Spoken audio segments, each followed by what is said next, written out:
Ayun nga mga kalapatid, kukunin natin ngayon si Miss Ilap.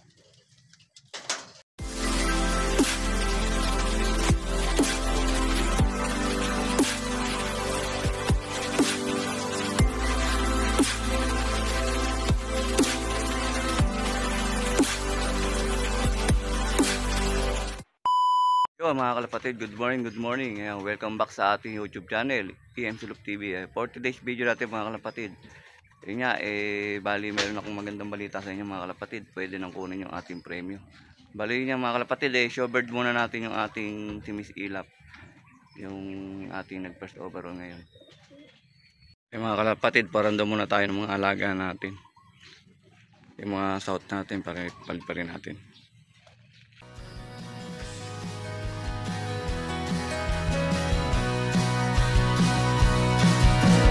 Dito na kalapatid sang tunay natin nakasangga. Hawak kang matitibay na mga linyada.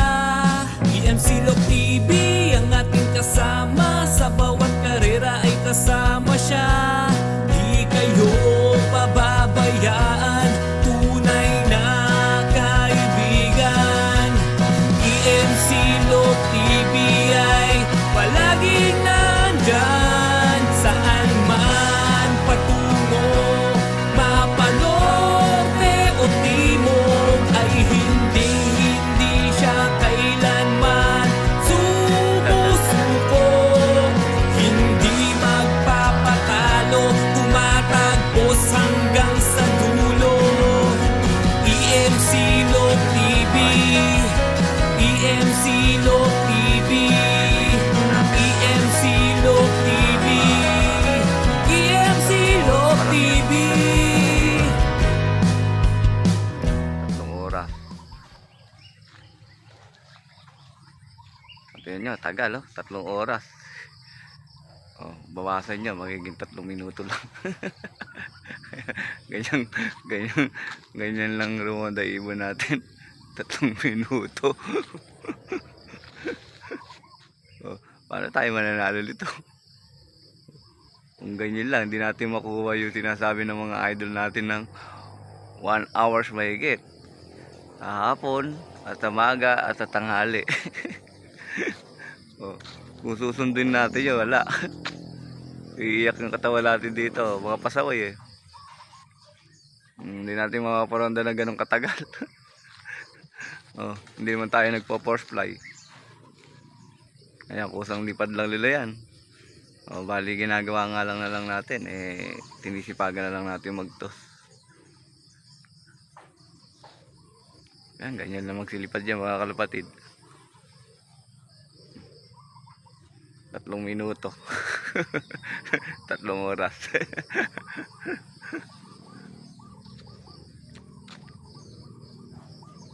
Tapos mamaya niyan, pagbaba niyan, baksak dito yan mga kalapatid, ay hinahayaan natin para makakain sila ng minerals naman. Yan, hindi natin magawa yung mga sinasabi ng mga idol natin na lumilipad ng 1 oras mahigit sa maga, tapos 1 oras sa tanghali, at kahit alang 1 oras sa hapon. Hindi natin magawa yun kasi tamad tayo mag force fly. Kaya ginagawa lang natin ganyan. Tapos ipag na lang tayo magtos. Ganoon na lang. So yun, hingal kabayo. Hingal kabayo mga ibon natin. Okay nga mga kalapatid, bali nga magpasalamat tayo sa may pinanggalingan ng mga ibon natin. Tulad nito mga kalapatid ay yung nanay po nito ay galing kay Boss Leo Vicencio. Yan, bali ang layo po nung nanay niya ay Don Ramon ex Japan, yung mga kalapatid. Tapos yung lalaki naman galing naman, yung layo na yun galing naman kay Kuya Renante Cruz.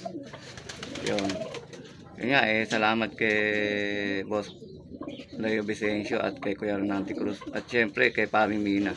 Kundi dahil kay Paring Mina hindi rin ating mapupunta yung ibon na yun, dahil ibinigay nga sa atin ni Paring Mina yung Don Ramon ng Japan. Ayan, para daw magkaroon tayo ng magandang lahi ng ating ibon. Nga syempre, yun nga congrats sa lahat ng winner mga kalapatid. Yun nga mga kalapatid, i-showbird natin yung ating champion sa 4 lap. Bali yun nga, papakita natin na papasok sa loop natin, tsaka yung ring ng ibon natin, tsaka yung sticker. Para makita din ng mga ating mga member. Nandito umuwi yung ibon natin. Ayun nga mga kalapatid, kukunin natin ngayon si Miss Lila.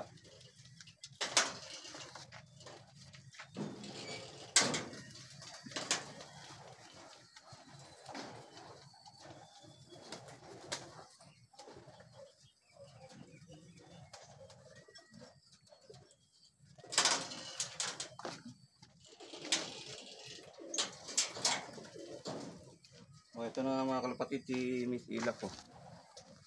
Yan, ito yung number niya. Sticker number 2362450. Tapos ito yung kanyang ring number mga kalapatid. Yan, CL, naka 2K na banded. At yun nga yung kanyang ring mga kalapatid, 5035. Ayan, lagay uli natin yung sticker.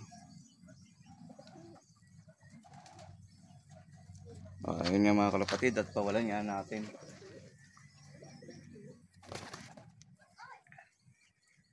Yan, at papasokin nga uli natin.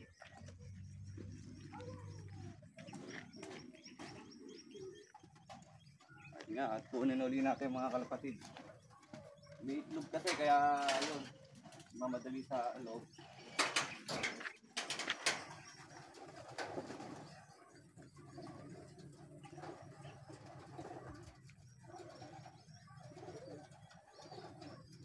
Ito na nga mga kalapatid, kasi possible na first overall na tayo, kasi umano na yung ating club na pwede na kunin yung premium natin. Ayun ulit mga kalapatid. Ayun ulit yung ring number, CL5035. Ayan ulit mga kalapatid.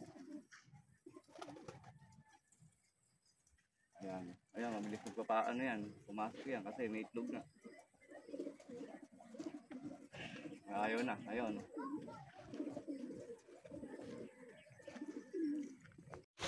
Ayan yung mga kalapatid, yung ating mga panlaban. Ayan si Brown natin, umitlog na rin. Ayan, bali nga si Miss Ilap Ayan si Miss Ilap natin. Ayan, ayun niya, may itlog na, dalawa. Ayan, parehas may laman mga kalapatid. Kaya baka may gusto niya patuksok. Bali yung kapares niya mga kalapatid overall champion din natin na super set winner. Ayan. Ayan yung kapares niya mga kalapatid. Ayan mga kalapatid, salamat sa ating munting alaga na si Miss Ilap. Ayan, bali yan nga si Miss Ilap natin nilaro na rin natin yan nung 2022. Yan ngayon ginawa na natin siyang breeder. Naisipan natin kasi kinakapos tayo sa may pamuling, ala tayong pamuling. Kaya naisip ko na ilaro uli siya sa pampuling lang mga kalapatid. Nga yung isang club natin na nilalaruan na advisory na nagpalaro siya na 4 lap na hindi papasok sa first lap ng derby, bali last training lang.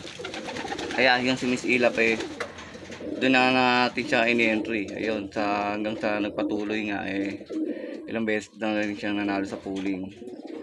Talagang yung unang laro kasi natin dito mga kalapatid talagang hindi naman kabilisan nung unang laro niya mga kalapatid, nung bago siya mag overall champion din sa Norte.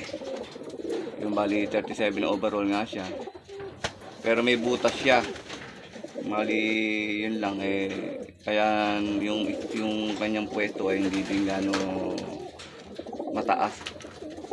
Kaya hindi rin natin nakuha yung super set doon. Pero napaklak natin siya ng dulo mga kalapatid. Yun nga, bali siya nga nung nilaro natin nung una mga kalapatid talagang nananalo na rin siya sa pooling. Matibay siya sa ismas, umuulan na rin yan sa derby. Umuuwi siya, umuulan. Kaya napapaklak rin natin siya kahit paano. Tapos sa pooling, speed nga lang niya lagi 900, 1,000 lang, ganun lang. Pero nananalo rin siya sa pooling dahil kasi panay ismas ang laro namin nun. Panay may ulan. Yun nga, kaya naisip din natin na ilaro uli. Yun nga, bali meron siyang unang anak mga kalapatid, napag-clock naman natin ang Sorsogon. Pero inulit-uli natin, nung nakaraan na laro sa may open race na isang club natin, yun nga, hindi siya pinalid na makauwi ng tawid dagat na. Pero yun, susunod yung mga anak niya uli, meron tayo ulit pang laro. Yung mga kalapatid, yan yung istorya ng ating Miss Ilap. Yun nga, pinalid na naman siyang manalo. Yun nga, inano na nga siya na first overall champion sa 4 lap mga kalapatid tayo sprint race. Yung speed niya, hindi bumaba sa may 1,000, panay 1,1 mahigit mga kalapatid. Meron pa nga yung 1,2 sana, kaso ayaw pumasok. Mga kalapatid, talagang, ayan, bali ito nga, kapatid din ni Miss Ilap to, pero mas una si Miss Ilap dyan. Pero naman, 2 times finisher to. Yung dulo naman, ayaw niya i-clock. Kinakapos, kaya hindi ko malaman dito kung anong diskarte naman sa sistema. Yung sistema ko na ayaw sa kanyang tumalab. Ayun, ganda ng mukha Ayan, kamukha din niya mga kalapatid Ayan, pero ayun nga, may itlog na Yung isa nabasag, hindi natin napansin, nahulog.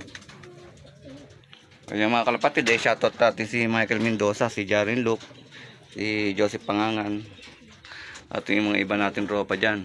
Ayan, shoutout sa inyo mga kalapatid. Ayan, sana yung problema sa ating club dito sa Nueva Ecija sana maayos na. Sana wala na maging magkainggitan o magsulsul pa para hindi na humaba yung ating ng pagkalapate, yung pagdelay ng ating derby. Mga kalapatid, ayan, dito na natin tatapusin yung ating video mga kalapatid. Ayan, God bless to all mga kalapatid. Ingat tayo palagi.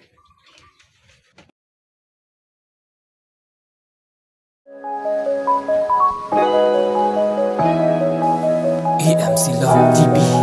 Like, share, and subscribe.